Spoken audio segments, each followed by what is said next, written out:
ஹெல்மெட்னு சொன்னாலே உங்களுக்கு அலர்ஜிக்கா? போலீஸுக்கு பயந்து தான் ஹெல்மெட் போடுறீங்களா? ஹெல்மெட் எப்படி வேலை செய்யுதுன்னு தெரியுமா? எது நல்ல ஹெல்மெட்னு தெரியுமா? இதெல்லாம் தெரிஞ்சு கொள்ளணுமா? இது உங்களுக்கான வீடியோ, வாங்க பார்க்கலாம்.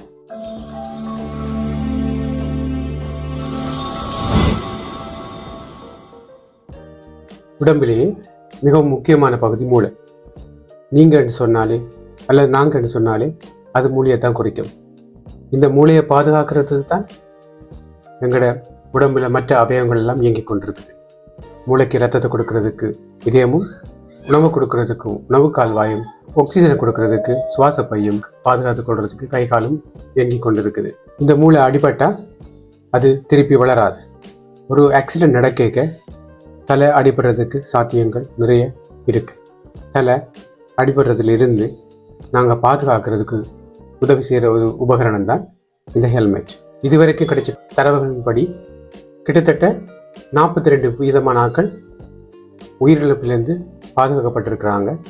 கிட்டத்தட்ட 69% ஆட்கள் தலையில பெரிய அடி எதுவும் படாமல் பாதுகாக்கப்பட்டிருக்காங்க இந்த ஹெல்மெட் அணிஞ்சதால்.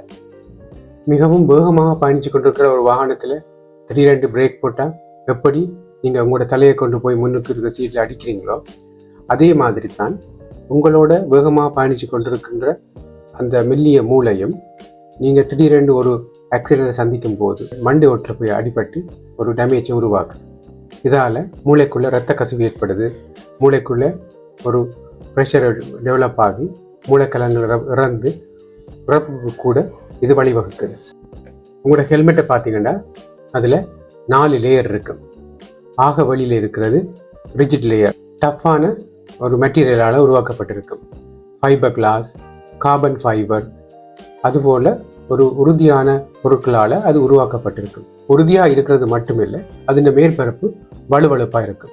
ஆக்சிடென்ட் நடக்கிற போது ஏதாவது பொருட்களால், கூறிய ஆயுதங்களால் குத்தப்படுறது தவிர்க்குது. தலை அடிக்க அந்த ஃபோர்ஸ் ஹெல்மெட்டின் எல்லா பகுதிக்கும் பிரித்து பரவ செய்கிறதால தலைக்கு நேரடியாக ஒரு பெரிய போஸ் வர்றதை தடுக்குது. வலுவழுப்பான தன்மையால் வழுக்கி போய் உங்களோட வேகத்தை குறைச்சி உங்களோட தலைக்கு உள்ளே நடக்கிற பாதிப்புகளை குறைக்கிறதுக்கு மிக உதவியாக இருக்குது. இதுக்கு அடுத்ததாக உள்ளே இருக்கிறது இம்பேக்ட் அப்சர்பிங் லேயர். இது EPS என்று சொல்லப்படுகின்ற எக்ஸ்பேண்டட் பொலியஸ்ட்ரீன் ஃபோமால் உருவாக்கப்பட்டிருக்கு. என்ன செய்யும்னு சொன்னால், ஏதாவது ஆக்சிடென்ட் ஏற்படுற போது அது நொறுங்கி போய் இம்பேக்டின் வேகத்தை குறைக்கிறதோட அதன் எனர்ஜியும் இது அப்சர்வ் பண்ணி கொள்ளுது. இம்பேக்டால் வர்ற எனர்ஜி தலைக்கு போகிறத இது தடுத்து பாதுகாத்து கொள்ளுது.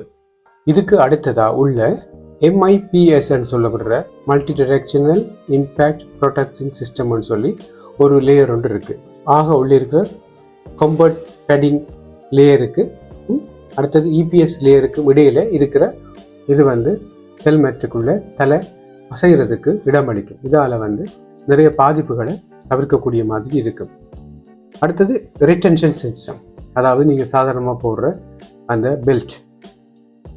நீங்கள் ஒரு ஹெல்மெட் வச்சுருக்கிறீங்களா அல்லது ஹெல்மெட் வேண்ட போகிறீங்களா, என்னென்ன விஷயம் பார்க்கணும். இந்த ஹெல்மெட்டின் எக்ஸ்பைரி டேட் பார்க்கணும். ஏன்னு சொன்னால் அதில் இருக்கிற பொருட்கள் சில காலத்துக்கு தான் அது இந்த ஃபங்க்ஷனை சரியாக செய்யும். அடுத்தது ஹெல்மெட் வெளியில் நல்ல ஒரு ஹார்டான லேயரால் உருவாக்கப்பட்டிருக்கும், வலுவழுப்பாக இருக்கும். ஈவன் நீங்கள் பாவிக்கிற ஹெல்மெட்டால் வலுவழுப்பு தன்மை இழந்துச்சுன்னு சொன்னால் அதில் ஃபங்க்ஷனை இழக்கிற மாதிரி தான். அடுத்தது இந்த ஹெல்மெட் ஒரு தரம் அடிபட்டிருந்தால், நசிஞ்சு போயிருந்தால் அந்த ஹெல்மெட் திருப்பி பாவிக்கிறது நல்லது. நம்ம வேண்ட ஹெல்மெட்டில் அந்த ஸ்பின் லேயர் இருக்கான்னு செக் பண்ணி வேண்டுங்க. அது உங்களை பாதுகாக்கிறதுக்கு மிகவும் உதவியாக இருக்கும். மறக்காமல் உங்களோட ஹெல்மெட்டை லாக் பண்ணணும். ரிட்டென்ஷன் சிஸ்டம், அந்த ஹெல்மெட்டை நீங்கள் தலையில் போட்டு லாக் பண்ணி ஏலாட்டி அந்த ஹெல்மெட் பாதிக்கிறதுல எந்த அர்த்தமும் இல்லை.